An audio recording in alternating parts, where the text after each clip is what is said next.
자, 제시문 가를 한번 보시죠. 자, 제시문 가를 보면 시에서 화자가 바라보는 풍경에는 과거와 현재가 어떻게 돼 있다? 중첩이 돼 있다. 자, 이 중첩이 무슨 말일까요? 중첩. 중첩. 겹쳐 있다는 거죠. 오버랩 돼 있다. 자, 오버랩 돼 있다는 거죠. 이게 중첩이에요. 자, 그래서 화자가 바라보는 풍경입니다. 그러면 화자는 주로 뭘 갖고 있어요? 화자가 갖고 있는 거. 시적 화자가 갖고 있는 거 뭐지? 은호가 한번 얘기해봐요. 데뷔전을 칠 기회를 드릴게요. 화자, 시적 화자에 뭐를 주로 분석해요? 시에서는. 그거야. 지금 나를 보면서 네가 하고 있는 거. 뭐죠? 화자의 생각. 생각을 두 글자로. 다른 것. 니은, 미음. 니은, 미음. 내면이죠. 그죠? 시적 화자의 내면 의식과 그 다음에 풍경이 있죠. 그죠? 풍경. 외부 세계입니다. 자, 이 둘이 서로 관계를 맺는단 말이에요. 여기에서는 그 내면 의식과 외부 세계 사이에 있는 관계. 자, 이 관계가 무엇이냐 하면 바로 중첩. 자, 어떤 중첩이냐? 과거와 현재를 중첩시킨다. 자, 이렇게 된다. 아시겠어요? 모든 시가 이런 식으로 전개된다고 나옵니다. 네. 자, 그래서 과거와 현재가 중첩된다. 이랬습니다. 네. 그래서 이때 시각이나 후각 같은 이미지 있죠. 이미지. 자, 이미지. 자, 이미지는 뭘까? 이미지. 자, 한마디로 감각적이죠. 이 묘사를 감각적으로 했을 때 뭘 주나요? 당연히 생동감을 주죠. 자, 여기서 이 생동감을 두 가지로 표현했습니다. 뭘까요? 구체화했어요. 자, 구체화. 우리 배운 거 있죠? 형상화라는 거 있죠. 추상적인 관념, 그리움, 슬픔, 고독, 아픔, 극복 의지, 사랑의 마음 이런 것들을 전부 사물로 표현한다고.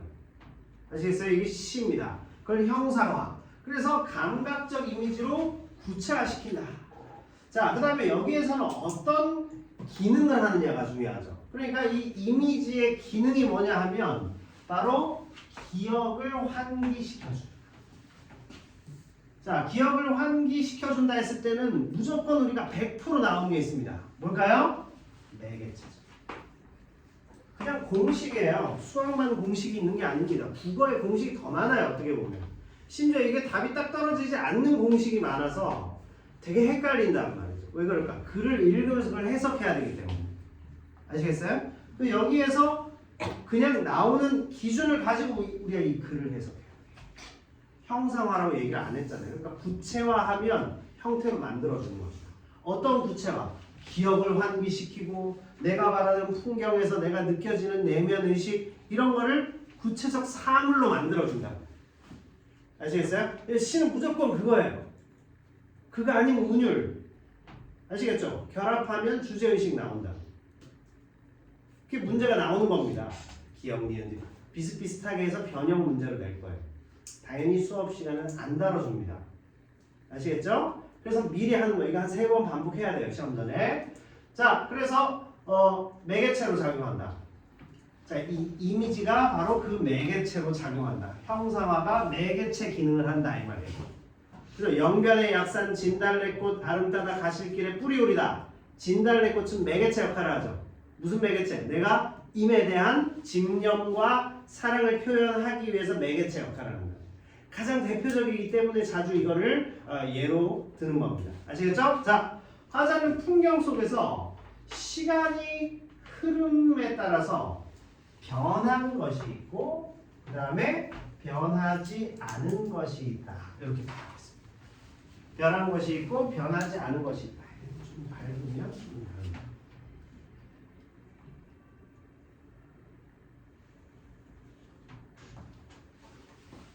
자, 변한 것과 변하지 않은 것이 있다. 이걸 감지하고 개인적 기억이나 역사적 사건. 자, 1번이 개인적인 나의 기억이 있어요.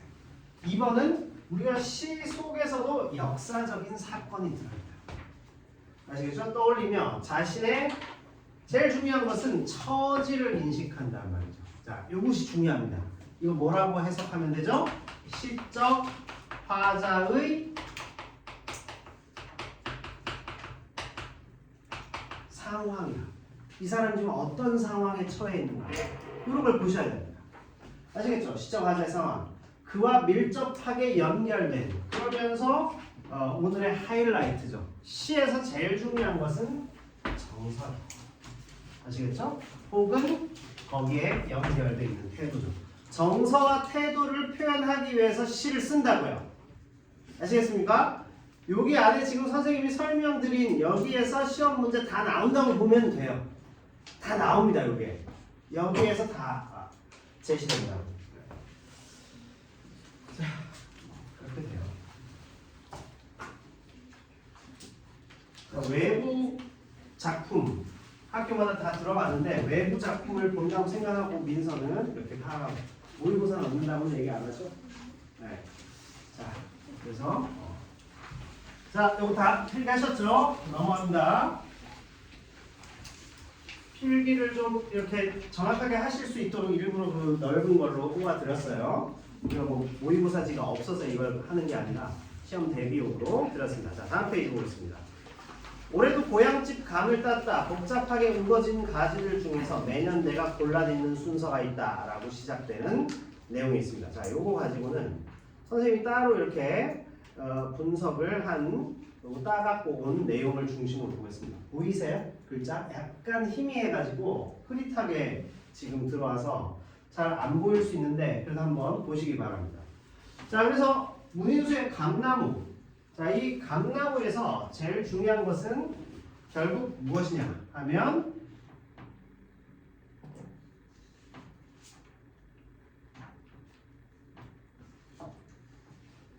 자, 시적 화자의 상황, 화자의 실존적인 성찰입니다.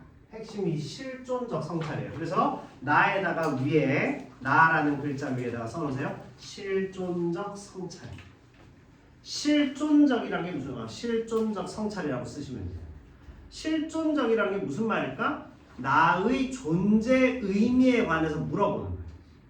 아시겠죠? 나는 왜 사는가? 나는 여기서 무엇을 하는가? 나는 누구인가? 그 다음에 내 나이가 한 65세쯤 됐어. 그러면 나는 이제 삶을 마무리하는 단계로 완전 노년층으로 이제 접어드는데 만 65세 정도 되면 이제 노년층이에요. 노년이 되면 이제 노인이 되어 가기 시작하는 나이에요. 아무리 거부해도 안 돼. 그럴 때는 뭐가 필요하죠?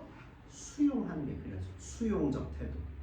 어차피 우리는 17살 됐습니다. 17살이면 공부해야지 뭐. 지금 인문계 고등학교로 왔다는 거잖아요. 그러면 대학을 가기 위해서 난 너무 피곤해. 피곤한 게 당연하죠. 사는 건 피곤해요. 세렝게티 초원을 달리고 있는 그 동물들도 먹이를 잡아먹기 위해서 피곤하게 살아요. 사람은 그보다 훨씬 고등생물인데 훨씬 피곤해야 되지. 그치? 잠이 쏟아지고 이러면 안 돼. 당연히 잠이 쏟아지는 나이에요. 왜냐면 날마다 세포 분열이 일어나기 때문에 성인의 몸이 아직 안 됐단 말이에요. 그래서 어른이 될 때까지 계속 세포 분열이 일어나서 피곤해. 참아야지. 왜? 이게 더 중요하다는 거예요. 이 문제가 해결이 안 되면 여러분은 삶이 훨씬 피곤해집니다. 그건 분명해요. 자, 그래서 있을 때, 시간 있을 때 잘하고, 그 다음에 시간 관리를 잘해야죠. 잠을 잘 자야 될 거야. 대여섯 시간 이상은 자고, 그 다음에 뭔가 이 시간 관리. 그러면 다른 데 허비하는 시간을 줄여야 되죠. 그게 시간 관리예요. 시간 관리 몇 시에서 몇 시까지 잘 안 돼. 먼저 해야 할 일 다 하기 전까지 딴 일을 안 하는 게 시간 관리입니다. 아시겠어요? 내가 쉬는 날 엄청 놀고 싶죠. 근데 우리 주말에 이걸 해야 돼. 그럼 일단 이거부터 하고 남는 시간에 선생님도 그렇게 살아요. 그럼 여러분은 훨씬 더 피곤하게 좀 살아야지. 피곤한 게 정상 받아들이는 거예요. 아시겠죠? 이런 게 실존적이에요. 내 삶의 의미가 무엇인지를 물어보는 거예요. 아시겠죠? 여기에서 정서와 태도가 나오죠. 그래서 실존적 성찰 썼죠. 옆으로 화살표에서 정서와 태도. 자, 그 다음에 핵심 구절별 두 번째 나오는 게 뭘까요? 표현 기법. 그 다음에 그 안에 담겨있는 의미. 이게 나옵니다. 이거는 이따가 표현 기법은 그냥 쭉 확인하면 되니까. 자, 이렇게 볼 수 있습니다. 그러면 문제풀이가 여기에 나온 문제를 중심으로 어떤 핵심 포인트가 있는지까지 보겠습니다. 그죠? 자, 실존적 성찰이었습니다. 자, 첫 번째입니다. 시간은 머리가 아니라 몸에 먼저 새겨집니다. 자, 시간은 머리가 아니라 몸에 먼저 새겨진다. 자, 뭐가 있을까요? 첫 번째 페이지의 마지막 줄에 줄 거보세요. 늙은 거미같이. 늙은 거미같이. 이랬습니다. 자, 이 늙은 거미같이는 쓰세요. 노년이 된 화자입니다. 화자가 지금 노년이 된 거예요. 그래서 내가 늙은 거미와 같아요. 감각적이죠. 쓰세요. 감각적. 늙은 거미에다가 직유법을 사용했잖아요. 그죠? 늙은 거미같이. 자, 그 다음에 보니까 지금은 진토가 되었을 있습니다. 네 번째 줄. 지금은 진토가 되었을. 자, 지금은 진토가 되었을. 뭘까요? 자, 돌아가신 아버지. 아버지가 돌아가셨어, 지금. 자, 선생님 같은 경우도 8년 전에 아버지가 돌아가셨거든요. 가끔 살아계셨을 때 아버지가 말씀하신 내용이 떠오를 때가 있어요. 그런데 막상 현실을 살다 보면 그 말의 의미가 파악이 안 될 때가 있어요. 우리가 막상 시험 당일에 들어가서 열심히 준비했던 게 막상 잘 적용이 안 될 때. 자, 선생님 이 구절 가지고 한 10분 정도 고민했어요. 이게 무슨 말일까? 자, 뭐냐면 두 줄 밑에입니다. 자, 적으세요. 타관길엔 도통 어두운 이 말씀. 줄거 별표. 타관길엔 도통 어두운 이 말씀. 자, 두 가지 의미가 있어요. 첫 번째, 아버지의 가르침이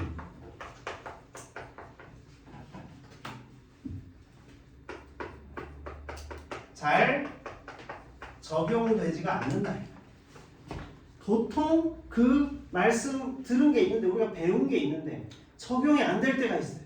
공부 열심히 하면 좋은 대학 간다. 다 알지만 적용이 안 될 때가 있어요. 놀고 싶다는 거예요. 졸리는데 어떡해. 난 이 문제가 어려워요. 그죠? 선생님한테 수학은 굉장히 어려운 과목이었어요. 아직까지 해결 못했어요. 여러분하고 똑같아요. 뭐 아닌 척 하지 마세요. 네. 그죠? 왜냐? 수학은 안드로메다로 가야 돼. 수의 세계로 들어가야 돼. 그죠? 이 강의실이 뭘로 구성되어 있죠? 숫자로 구성되어 있어요.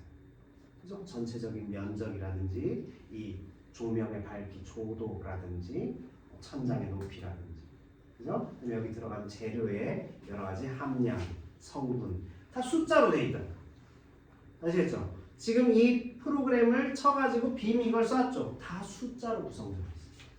그죠? 그래서 수의 세계는 완벽하죠. 이걸 내가 고등학교 때 알았더라면 수학을 그렇게 못하지 않았을 텐데. 못했어요. 자, 아버지의 가르침이 잘 적용이 안 된다. 두 번째는 뭐냐면 죽음으로 가는 길. 노년층이죠. 죽음으로 가는 길에 대한 사색. 이게 이루어진다. 자, 그래서 이게 굉장히 좀 까다로운 내용이에요. 자, 그래서 죽음으로 가는 길로 우리가 느껴지는 사색이라는 게 어때요? 이게 잘 안 된다. 즉, 수용이 어렵다.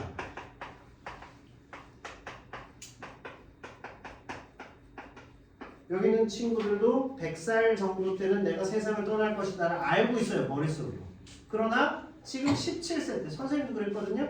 17세 때는 앞으로 인생이 한 100만 년쯤 남아있는 것 같아요.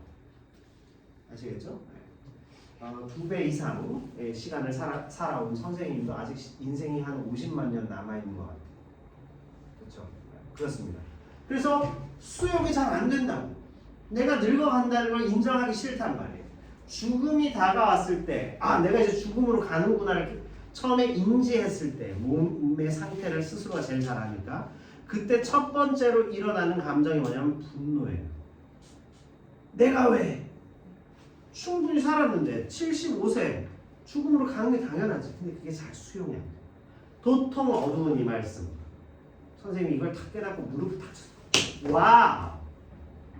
와우, 나 진짜 너무 잘 깨닫는 거 아니야? 막 이렇게 됐어. 네, 자, 그래서 그런 내용입니다. 네, 너무 까불었어요. 자, 그래서 자, 돌아가신 아버지 얘기를 했어요. 그 다음에 두 번째가 방금 말씀드린 대로 노년의 문턱입니다. 지금 노년의 문턱입니다. 그리고 세 번째, 마지막에 결말의 풍경을 우리가 살펴볼 것입니다. 아시겠죠? 자, 그래서 시간은 여기 이제 아주 좋은 선생님이 알고 있는 아주 훌륭하신 원장님이 얘기하신 내용이에요. 시간은 머리가 아니라 몸에 먼저 새겨진다. 그치? 우리 몸은 느끼는 거야. 그게 무슨 말인지 모를 거야. 그런데 10살 때하고 17살 때 여러분은 아, 내가 더 성장했구나. 그죠? 한 30세쯤에 여러분은 와, 내가 이제 어른이다. 그런 자신감이 있어요. 가장 노화는 시작되지만 가장 신체적으로 왕성한 나이가 30대. 40이 넘으면 살짝 이제 노화가 오는구나. 그러나 여전히 건강해요. 50이 넘어도 여전히 건강합니다. 그러다가 60 넘으면 몸 여기저기가 이제 말을 잘 안 듣기 시작해요. 그러면 뭐가 필요할까요? 운동도 필요하고 건강관리도 필요하죠. 왜? 약해졌으니까 거기에 따라. 자, 몸에 먼저 새겨진다. 자, 보겠습니다. 올해도의 도, 동그라미 도, 올해도의 도. 반복점점. 고향집 감을 땄습니다. 고향집에 감을 땄다. 자, 뭘까요? 일상적이죠. 고향집으로 내려왔죠. 그럼 화자는 현재 고향에 있을 수도 있고 아닐 수도 있는데 아까 타관길이라고 했죠. 그러니까 고향을 떠나서 지금 살고 있고 고향집에는 아버지 무덤도 있고 아주 커다란 고목나무, 감나무가 있습니다. 그래서 올해도 고향집 감을 땄어요. 복잡하게 우거진 가지들 중에 매년 자, 그 다음에 골라듣는 순서가 있다. 매년 반복적인 노동이랍니다. 일상적 노동에서 신체가 기억하는 소환, 신체가 기억하는 것을 소환하는 겁니다. 자, 뭐냐면 오랜 세월 반복된 감따기를 통해서 온몸이 기억하는 순서가 있죠. 자, 골라듣는 순서는 쓰세요. 자신이 기억하는 순서. 요거 설명해 드리는 겁니다. 자신이 기억하는 순서. 자, 그래서 아까 말씀드린 대로 지금은 진토가 되었을 아버지의 등뼈. 자, 지금은 진토가 되었을 아버지의 등뼈는 아버지의 흔적이죠. 자, 아버지의 등뼈는 뭐냐면 돌아가신 것이죠. 그죠? 부모의 죽음을 목격하고 나면 어떤 깨달음이 오느냐? 다음은 내 차례구나. 이런 아주 실존적 깨달음이에요. 그러면서 건강에 대해서 관심을 본격적으로 갖게 되죠. 왜냐? 좀 병으로 저렇게 가고 싶진 않다라든지 혹은 죽음을 대비하기 위해서 남아있는 시간의 소중함. 선생님은 부모님이 다 돌아가셨는데 그 돌아가시는 걸 보고 나서 뭘 깨달았냐면 하루하루가 소중함. 자, 그 돌아와서 느꼈을 때 삶은 정말 소중한 것입니다. 라는 문장이 내 머릿속에 딱 떠올랐어요. 아, 그리고 사실은 엄청 눈물을 많이 흘렸는데 삶은 정말 소중하구나. 장례식을 경험하고 돌아왔을 때 깨달은 건 딱 하나입니다. 하루하루를 알차게 살다가는 거죠. 그리고 그로부터 한 5년, 10년이 흐르고 나니까 이 세계는 나에게 뭘 요구하느냐를 깨달았어요. 뭘 요구하느냐? 너 자신이 돼요. 누굴 닮아가고 롤모델 필요 없어. 그 사람들도 인생 잘 몰라요. 자기 인생 막 헤쳐나오느라 바빴어. 그래서 여러분 자신이 되는 거예요. 아시겠죠? 그 길을 찾기 시작하는 길에 이미 서 있어요. 출발점에 서 있는 거. 고등학생쯤 됐으면 이미 성인으로 가는 길이 시작되는 겁니다. 아시겠죠? 자, 아버지의 등뼈, 아버지의 죽음을 환기하는 거죠. 그죠? 감나무 가지에서 뭘로 갔냐면 아버지의 등뼈로 갔습니다. 자, 그래서 모델카 감나무와 아버지의 기억을 서로 중첩시켜봅니다. 이게 중요해요. 감나무를 통해서 골라듣는 순서를 이렇게 감을 따라 올라가면서 나무를 기어 올라가야 되잖아요. 그죠? 그 약한 가지 안 밟을 수 있도록 조심조심 올라가는 순서가 있는 그 순서예요. 그러면서 돌아가신 아버지가 문득 떠올랐다. 이게 중첩이에요. 우리 일상 속에서 이런 경우가 많지. 어떤 행동을 하면서 누군가가 떠올랐다. 어디로 가면서 전에 이 길로 갔을 때의 느낌을 떠올렸다. 다 중첩이야. 중첩의 연속이에요. 무슨 소리인지 아시겠죠? 그 순간을 포착한 겁니다. 뻔한 내용이야. 그런데 이거를 개념적으로, 감각적으로, 그 다음에 형상화 기법을 가지고 물어보니까 시가 어렵게 느껴집니다. 무슨 소리인지 아시겠죠? 자, 그래서 감나무 아버지의 기억을 중첩시켰어요. 그러면서 허리 휜 그 몸 냄새, 동그란 냄새, 후각적인 이미지죠. 자, 냄새를 군데 묻혀줬습니다. 자, 이 냄새는 그럼 뭘 의미할까? 냄새. 냄새가 의미하는 것은 아버지의 가르침 혹은 살아생전 아버지의 여러 가지 말씀. 아버지의 가르침, 말씀, 기억입니다. 그걸 냄새라고 표현했어요. 아시겠어요? 돌아가신 아버지에 대한 기억들이 냄새라고 지금 형상화되어 있다 이 얘기입니다. 묻혀뒀어요. 냄새를 묻혀뒀다. 이것은 기억이 떠올랐다. 계속 중첩시키는 방식이에요. 아시겠죠? 자, 다음과 함께는 도통 어두운 이 말씀. 아까 말씀드렸죠? 그 가르침이 내가 타향살이를 하면서 외지에 나가서 사회생활하고 나도 가정을 이루고 막 살아가면서 노년에 이르기까지 잘 적용이 안 되더란 말이에요. 혹은 이제 나는 죽음으로 가게 될 텐데 그게 잘 수용적인 생각이 안 되고 사색이나 성찰이 잘 안 이루어져. 다관길에 도통 어두운 이 말씀. 그 얘기예요. 자, 감나무로 오르내리는 내 구정한 그림자. 적으세요. 구정한 그림자입니다. 그림자가 구정하다. 뭘까? 화자가 인식하는 나이 듬이죠. 화자가 인식하는 나이 듬 리을 미음. 자, 그래서 어느덧 됐습니다. 어느덧 내가 생각하기 전에 내가 제대로 깨닫기도 전에 어느덧 했죠. 어느덧. 그래서 구정한 모습. 이것은 써놓으세요. 아버지와 동일시. 아버지하고 지금 동일시합니다.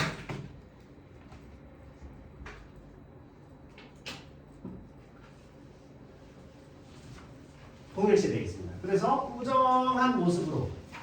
자, 이 구부정하다 어때? 시각적이죠. 시각적. 즉 나도 아버지 나이가 되었구나 이 소리입니다.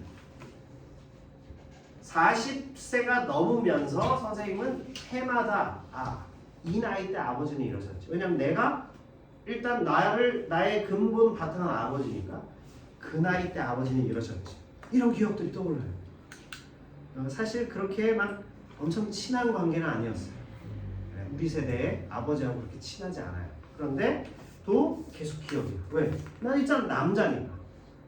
나의 뿌리가 된 남자의 삶을 계속 떠올리는 거지. 중첩식. 무슨 말인지 알겠죠? 이 시 굉장히 수준 높은 거 나와서 선생님 깜짝 놀랐어요. 이야, 고1들한테 이런 거를? 자, 구부정한 그림자 시각적으로 중첩시킵니다. 자, 늙은 거미같이 이랬습니다. 자, 거미가 늙은 거미는 움직임이 느리고 힘겹죠. 거미의 이미지를 통해서 결국 감나무를 오르내리는 나이 든 화자는 감나무를 오르기가 어렵다는 뜻이에요. 나이 들었어. 자, 그 얘기입니다. 자, 그래서 좀 전에 어느덧 하고는 늙은 거미같이 더디다 이렇게 했죠. 어느덧 하고 행을 바꾸었죠. 자, 행간걸침이라고 쓰세요. 의도적으로 행을 바꿨어. 어느덧 늙은 거미같이 마지막에 했죠. 구부정한 그림자도 하고는 밑에 어느덧 이래야 되는데 어느덧 하고 행간걸침을 했다. 그 다음 줄로 바꿨어요. 늙은 거미를 부각시킨 거예요. 늙음을 부각시킨다. 이 얘기예요. 늙음 부각. 아시겠죠? 그래서 이 시를 지금 하얗게 불태우고 있는 중입니다. 자, 그러면 결국 앞선 세대가 쭉 갔던 그 길을 다음 세대도 또 따라가는 거예요. 무수히 끝없이 반복되죠. 그죠? 아버지의 노년이 화자에게 반복되었다 이 소리입니다. 아버지의 노년이 화자에게도 반복. 어느덧 늙은 거미같이 나도 구부정한 허리를 하고 느리게 올라간다. 젊었을 때 파파파 올라가던 게 느리게 올라간다. 자, 무슨 말인지 알겠죠? 자, 다음 페이지 보겠습니다. 감나무를 내려와 땅을 디딥니다. 자, 감나무를 내려와 땅을 디딘다 했을 때 여기서 첫 번째가 상승에서 하강 체크해 놓은 거죠? 올라갔잖아요. 그러다가 내려와서 땅을 디뎠어. 상승에서 하강으로 왔어. 자, 그 다음에 작년보다 더 큰 안심입니다. 작년보다 더 큰 안심은 편안하게 땅을 탁 디디는 순간 힘이 약해지니까 이 감나무로 올랐을 때 불안감이 커졌다. 늙음 때문이죠. 그렇죠? 나이 들음에 대한 인식. 자, 작년보다 더 큰 안심은 나이 들음에 대한 인식. 이 인식인데 무사히 내려왔으니까 작년보다 더 큰 안심이죠. 안도의 크기도 커졌다. 이거. 안도했다면 안심 업 된 겁니다. 더 큰 안심이. 근데 덥석 날 받아 안는다 이랬죠. 안심이 날 받아 안는다. 아니죠. 실제로는 내가 감나무에서 내려온 거지. 그치? 자, 감나무에서 내려오고 그것이 안심이 됩니다. 그런데 표현상으로는 안심이 나를 받아 안는다. 자, 이런 표현을 뭐라고 하죠? 써놓으세요. 주객전도라고 해요. 내가 탁 내려와서 안심했지. 그치? 다시 한번 주객전도. 주체가 나예요. 그래서 안심을 했다 이거죠. 그런데 표현상으로는 어때? 안심이 나를 받아 안았다. 이렇게. 그죠? 그리고 안심이 마치 나를 탁 얼싸 안아주는 그런 존재처럼 묘사했다는 거죠. 의인법이 잘 됐습니다. 주객전도 의인법이에요. 알겠죠? 그러면 여기서 표현하고자 하는 게 뭘까? 안도감이지. 안심했다는 거예요. 안심이 커졌음을 강조합니다. 아시겠죠? 생동감 있게 이렇게 표현하는 이유. 안심이 커졌음을 강조합니다. 자, 다음 보겠습니다. 그렇죠? 안심이 나를 거꾸로. 이게 주객전도예요. 주객전도. 주체와 객체가 뒤바뀌었다. 아시겠죠? 그 우리 강아지 골든 리트리버, 뭐 레브라도 리트리버 이런 거 키우는 집에 보면 그 강아지가 주인들을 막 끌고 다녀. 그러면 내가 강아지를 산책시키는 건지 강아지가 날 산책시키는 건지 알 수가 없네. 선생님이 뒤에 가면서 강아지가 주인을 산책시키는 거야. 이렇게 표현을 한다는 거예요. 자, 그럼 뭘까요? 주객이 전도되었다. 내가 내려와서 안심했죠. 근데 안심이 나를 덥석 받아 안았다.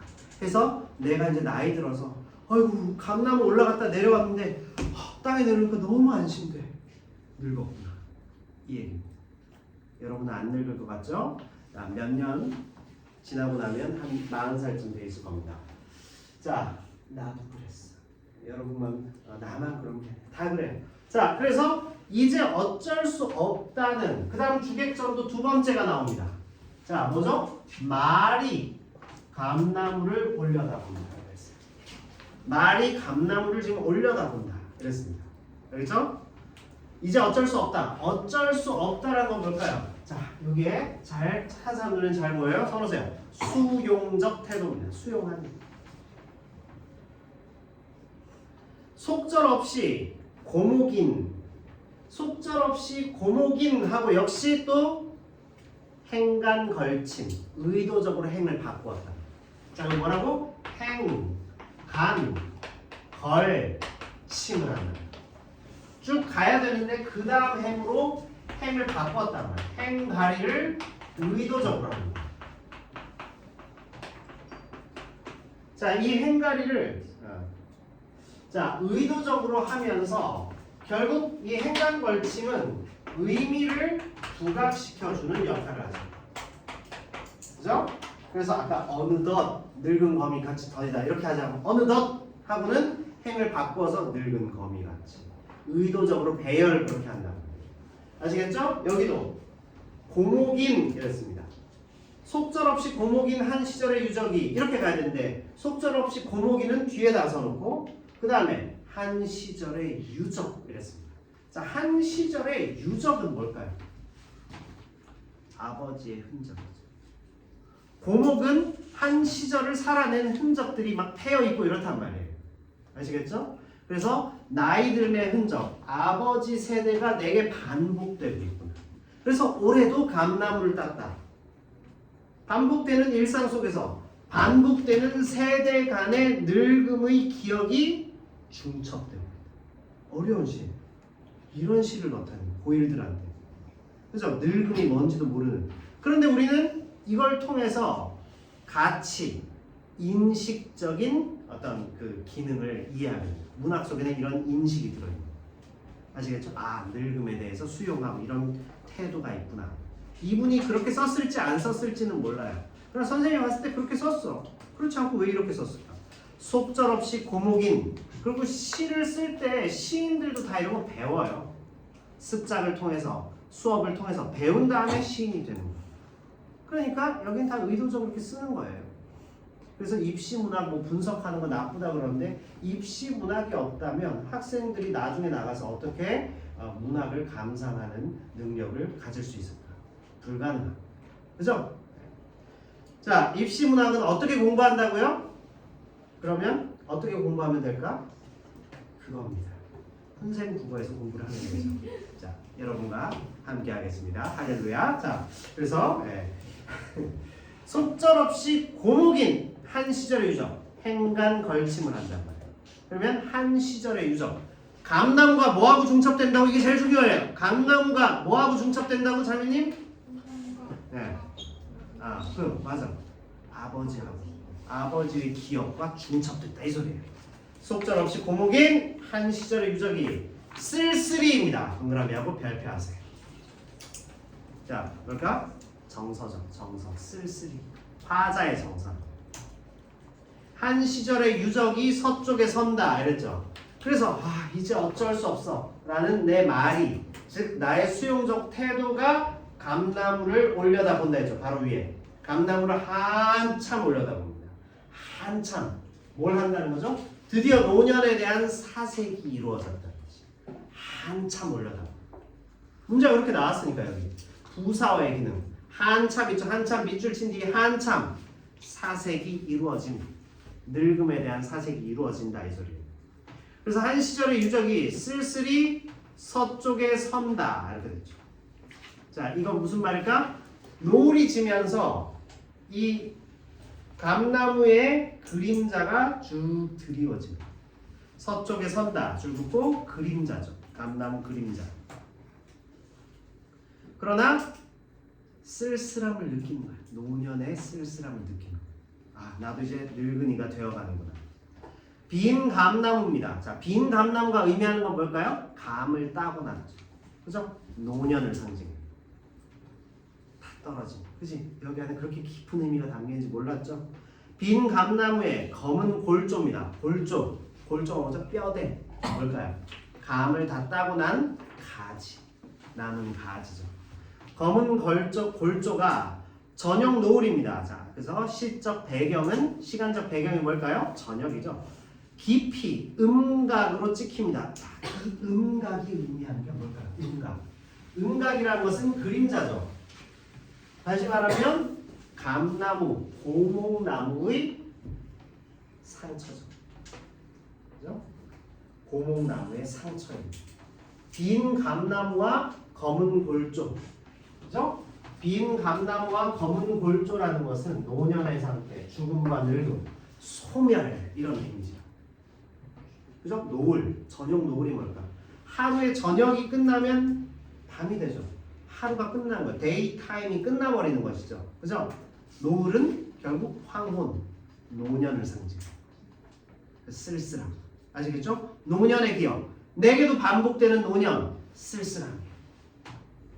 자, 그래서 빈 감나무의 검은 골조가 저녁 노을 깊이 음각으로 찍힙니다. 음각은 바로 상처죠. 감나무가 있었던 상처.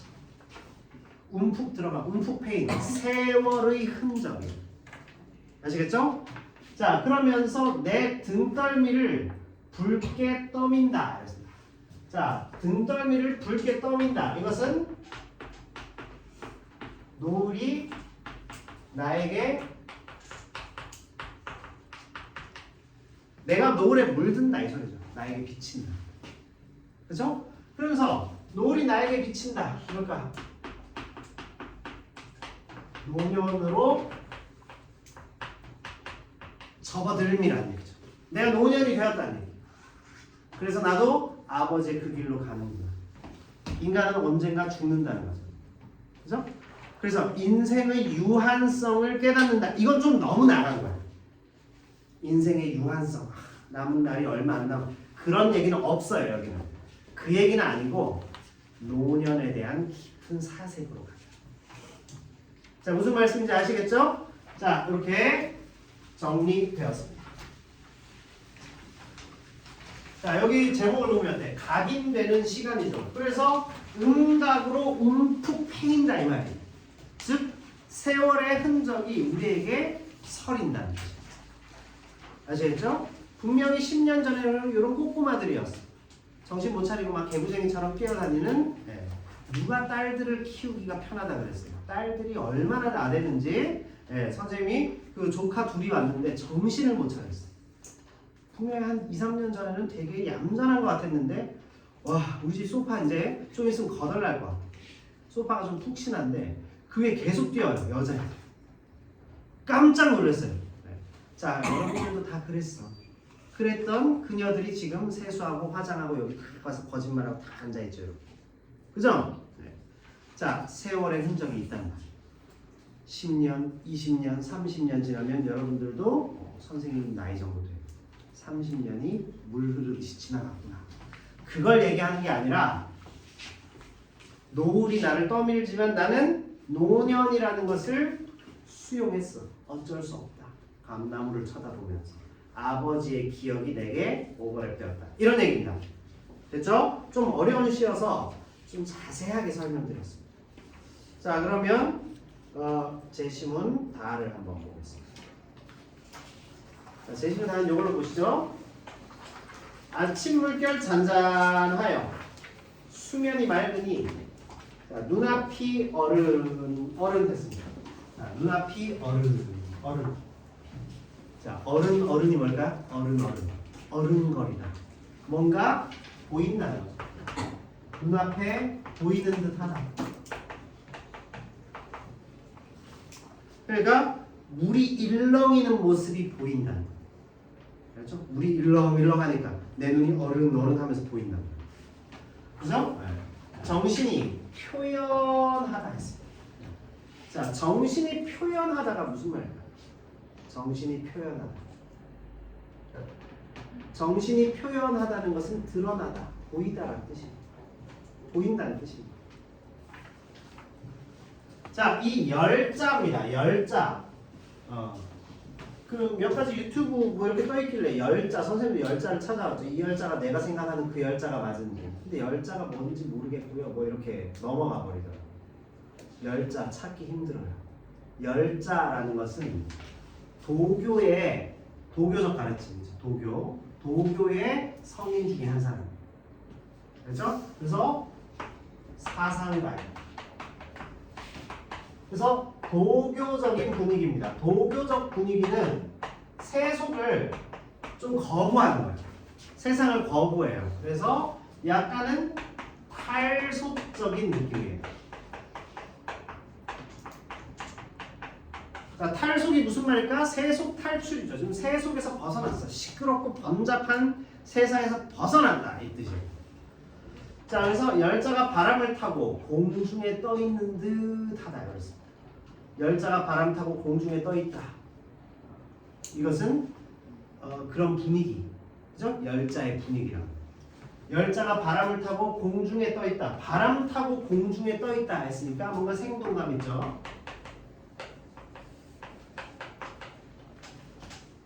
저물녘 바람 불어 물결을 놀래고 햇빛이 금색되어 노을이 뻗치니 이랬습니다. 감각적이죠. 바람이 물결을 놀래키다, 놀라게 만들다. 화류법 내지는 의인법에 가깝죠. 그러면서 햇빛이 금색이 되었다, 노을이 됐다. 그래서 노을이 뻗치다, 매우 감각적인 표현. 자, 그래서 천상의 신선들이 신선마, 그죠? 신선, 천상의 신선, 동교적. 그래서 열자라는 인물을 제시했다. 아시겠죠? 이건 약간 비공개나 회원 공개 이런 걸로 해야 되겠는데 열자 제대로 설명한 사람 없던데. 자, 신선들 이거 연결해서 설명한 사람 없어요. 유튜브 몇 개 봤는데 아무도 이거 설명 안 하던데. 네. 자, 그래서 저기 이웃 이따가 내가 올려놓을 테니까 이웃 신청해가지고 아니 이웃 추가 유튜브 그래서 이웃 확보하기 뭐 이런 수작을 부렸습니다. 자, 천상의 신선들이 묘약을 만듭니다. 불을 조절하며 온갖 곡식 부엌에서 끓이는 듯. 이게 뭘까? 뭘 비유할까요? 부엌에서 끓인다. 뭘 비유했어요? 뭘 비유했을까요? 물결이에요. 지금 앞에서부터 여기까지 다 물결 얘기하는 거야. 물결 아니면 공중에 바람 불고 그런 얘기입니다. 그래서 풍경 묘사를 세 가지로 표현했죠. 감각적이죠? 비유표현이었으니까 비유적인 거. 자, 그 다음에 생동감 있게 표현했죠? 막 공중에 열자가 떠있고 신선들이 아주 묘약 만드느라 물을 끓이는 것 같아요. 그죠? 자, 그 다음에 옛 고사를 인용했죠. 고사라기보다 옛 인물인데 어쨌든 열자. 그죠? 신선이들. 도교적인 생각이 여기 들어가 있습니다. 부엌에서 끓이는 듯. 이렇게 해서 A 부분을 봤습니다. 자, 수군 백만은 그 다음 페이지에 선생님들은 잘못 잘라 붙였어요. 이렇게 다 이해하셨죠? 자, 요거는 앞에 거보다는 전체적으로 좀 서사적인 이미지가 강해서 좀 빨리빨리 갈 수 있습니다. 자, 수군 백만이 고기밥이 되었으니 조수의 성난 기운 어느 곳이 잠잠할까? 자, 조수의 성난 기운이라는 것은 두꺼운 글씨로 되어 있죠. 조수의 성난 기운은 뭘까? 이 물결이 성나다는 파도. 조수 간만의 차이죠. 밀물과 썰물의 차이. 그죠? 이게 조수의 성난 기운입니다. 그래서 세찬 물결이죠. 어느 곳이 잠잠할까? 수군 백만입니다. 그래서 얘 고사를 인용했죠. 고구려 시대에 을지문덕이 살수라는 곳에서 돌아가는 당나라, 수나라 군사를 113만 대군을 물로 확 쓸어버렸죠. 그죠? 그래서 별동대 30만 명이 가는데 살아 돌아간 사람이 2,700명. 그러니까 학살을 한 거지 사실. 그치? 근데 그들이 들어와서 수나라가 들어와서 우리나라한테 이 고구려한테 한 짓에 비하면 이렇게 얘기할 수 있느냐? 전쟁은 무조건 하면 안 되는 것이죠. 어쨌든 자, 그래서 을지문덕이 수나라 병사들을 몰살시킨 그 사건, 수군 백만이 고기밥됐다. 역사적 기억을 더듬어 봅니다. 자, 그래서 여기는 역사적 기억을 환기하는 것이죠. 강가의 일곱 불상은 강가에 지금 불상 일곱이 서 있다 이거. 이게 불교적인 것도 들어가 있죠. 그래서 유교, 불교, 도교적인 사상이 다 반영되어 있는 거예요. 이해하셨습니까? 자, 일곱 불상은 아느냐, 모르느냐. 사람은 죽어도 산수는 그대로니 이랬어요. 이거 중요하죠. 사람은 죽어도 산수는 그대로다 이랬어요. 자, 이거 뭘까? 인간과 자연을 대조하는 것이죠. 그렇죠? 그래서 여기서 서글픔을 느끼는 거야. 보통 인간과 자연을 대조하면 어떤 효과가 있느냐? 인간 세계의 부정적인 현실을 강조하는 거예요. 자, 이때가 지금 임진왜란 시대입니다. 그래서 변방에 지금 파견된 관리가 서글픔을 노래하는 작품. 아시겠죠? 아시겠죠? 그래서 수군 100만이 고기밥이 되었다. 역사적으로 승리한 전쟁을 떠올리면서 우리는 왜 이런 신세가 되었을까를 생각해요. 왜 이런 신세가 되었을까요? 열심히 국방에 최선을 다 안 했으니까. 그죠? 그러니까 미리미리 국방에. 지금 전 세계에서 무기 제일 잘 만드는 나라 중에 하나가 한국입니다. 아니, 나라 중에 하나가 아니라 진짜 단연 탑이에요. 근데 불과 30-40년 전에는 우리 기술로 다 못 만들었어. 미국이 막 음장 놓으면 수십조 원치씩 사줬어야 돼요. 지금은 수십조 원치씩 팔고 있다. 자, 그래서 지금 슬픔이 그지없다. 이 사람은 현재 몹시 슬퍼요. 그죠? 그러니까 부정적 현실에 대한 생각을 하고 있는 거죠. 자, 어른아이 옛일곱 기별 없이 찾아오네. 나그네의 정회를 떨쳐내면 어떠한가. 그래서 누군가 말 없이 내가 아는 사람이 오니까 나그네의 정회입니다. 정회는 마음속에 깊이 품은 서글픔 같은 거예요. 우리 여행하다 보면 저녁에 노을 딱 질 때 약간 쓸쓸함을 느끼게 돼요. 집을 떠나서 먼 유럽 같은 데 여행하면 저녁 때쯤 되면 하루 일과가 끝날 때쯤 되면 쓸쓸해져요. 그런 느낌. 나그네의 서글픔, 쓸쓸함. 이것을 객수라고 하죠. 그래서 객지에서 느끼는 서글픔. 나그네 정회. 아까 그 쓸쓸함이죠. 슬픔이 그지없다. 떨쳐내면 어떠한가. 그러니까 누군가 사람 오니까 그 사람들하고 만나서 쓸쓸함을 좀 이겨내보려고 하는 거예요. 자, 한때 태평성세를 대강만 물으니 지난 일 아득하여 자취만 남았도다. 무슨 말일까? 지금은 태평성대가 아니라는 얘기죠. 그치? 자취만, 흔적만 남았을 뿐. 자, 그래서 전란으로 피폐한 현실을 얘기하는 거예요. 아시겠죠? 자취만 남았다. 전쟁이 지금 일어나서 나라가 지금 아수라장이 되었다. 자취만 남아있다. 분명히 과거에 우리가 태평성대였는데 좋은 시절이었는데 전쟁이 일어나니까 우크라이나나 이란 이런 나라들 어떻게 했어요 지금? 아수라장이 되어 있는 거예요. 전쟁은 일어나면 큰일 나는 겁니다. 전쟁은 무조건 하지 말아야 돼요. 자, 전쟁으로 인한 난, 전쟁으로 혼란, 전쟁으로 인한 혼란, 이것을 전란이라고 합니다. 그렇죠? 난이 일어났다고. 난리가 났다.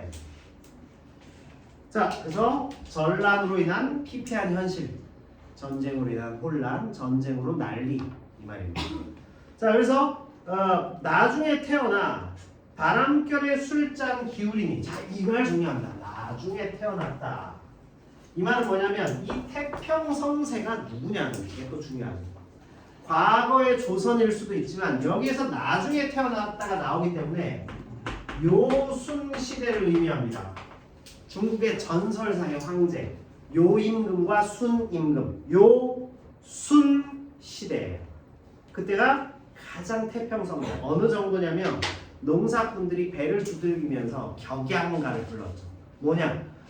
내가 열심히 농사지어서 평화로운 세상에 내 배 두들기고 먹고 사니 임금이 나에게 무슨 소용이냐 했더니 요임금이 지나가다가 순임금이 지나가다가 그 말을 듣고 옆에 있는 부하들이 저놈 죽일까요? 잡아다가 혼낼까요? 했더니 놔둬라. 임금이 필요 없다지 않느냐. 얼마나 좋은 세상이냐. 내가 정치 잘하고 있다는 뜻이야. 좋은 세상이야. 그게 태평성대. 대통령에 대해서 우리가 걱정을 안 하는 게 태평성대죠. 저 인간이 뭔가 문제를 일으키지 않을까? 선생님은 1년 전에 이미 꿰고 있었어요. 일으킬 줄 알았습니다. 어떤 형식으로.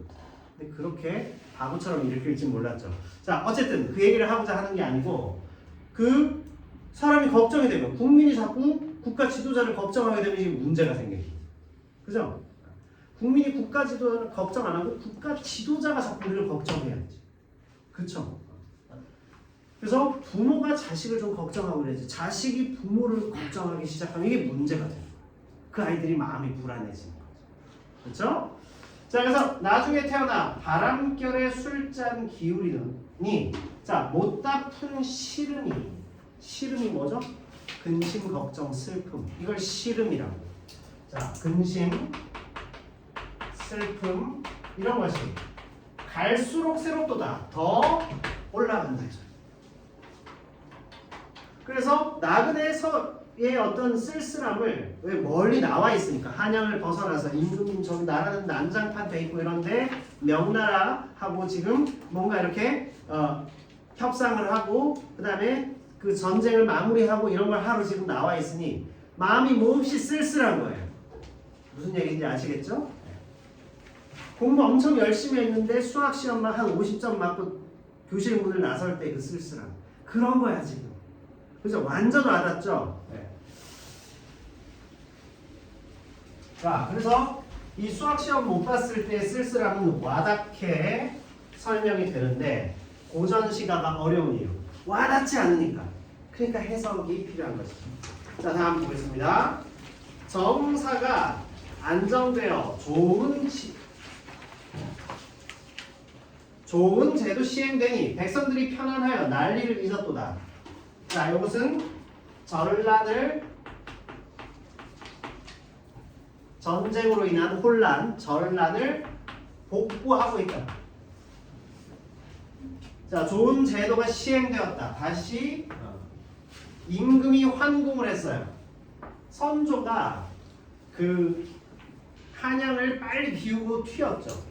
근데 그거는 두 가지 의미가 있어. 그 사람이 겁이 많아서 튄 것도 있지만 사실은 도요토미 히데요시의 이 그 한양을 딱 점령하고 그 다음에 한반도를 지가 차지하려는 거를 임금이 비우면 차지를 못해.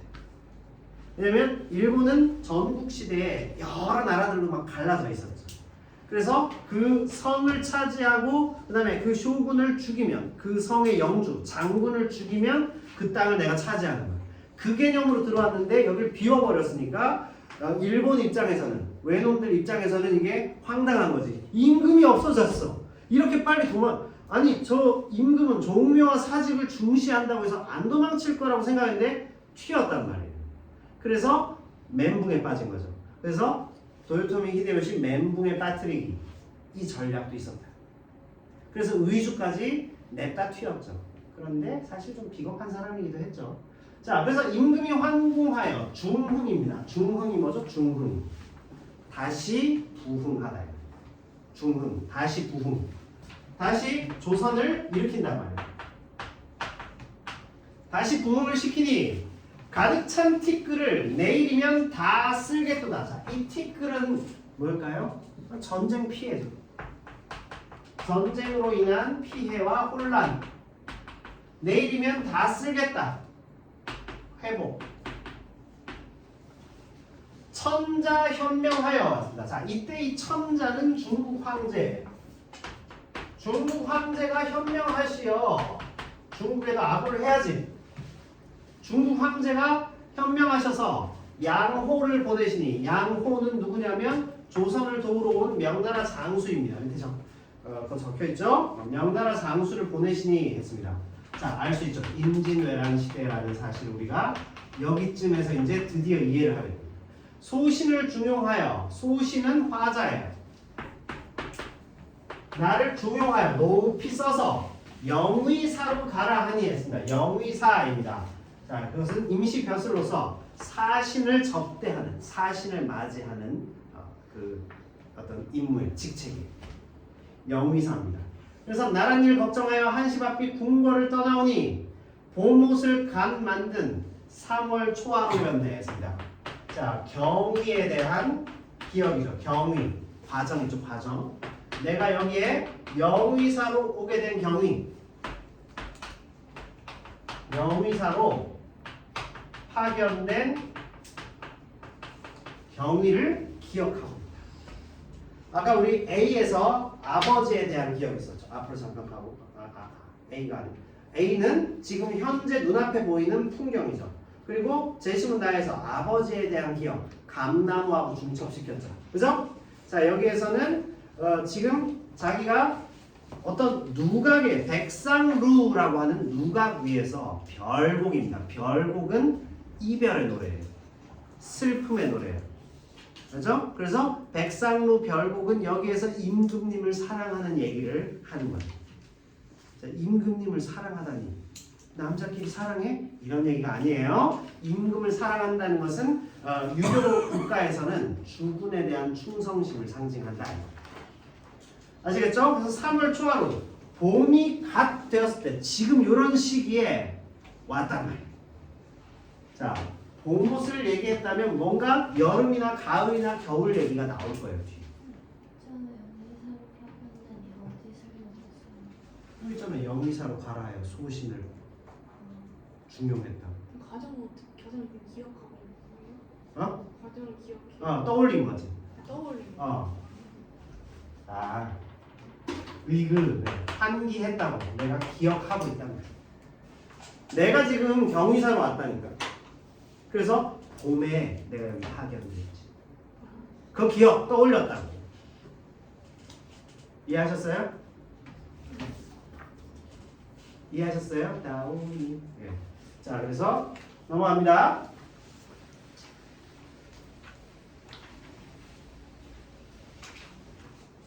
(3월) 초하루였어요. 자, 꽃 피고 지고 세월이 흐르고 흘러. 시간이 흘렀죠. 똥과 삼도 거두고 올복식도 성숙하여 5달 넘었어요. 가을이 됐어요. 이제 별을 수확할 계절이 왔다. 이 얘기입니다. 자, 별을 수확할 계절. 고고고고.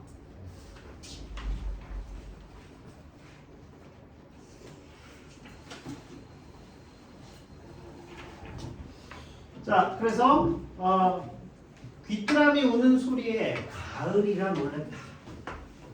놀랐습니다. 헉? 벌써 가을이 되었어? 이거예요. 아시겠죠? 봄에 여기에 파견됐는데 가을이야. 이 얘기입니다.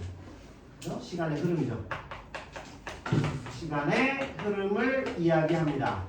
행장을 만져보고 돌아갈 일 헤아린다 그랬습니다. 다시 복귀해야 되죠. 몇 달 어느 날에 채찍을 재촉하여 갈까? 새벽에 꿈이 많으니. 자, 이 꿈은 그리움, 걱정, 그 다음에 앞날에 대한 기대, 뭐 이런 것들. 갈 길이 뭘까 하노라. 다시 변방, 먼 곳에 나와 있기 때문에 다시 거기로 돌아가는 것이 시간이 꽤 걸릴 것이다. 뭐 이런 이야기죠.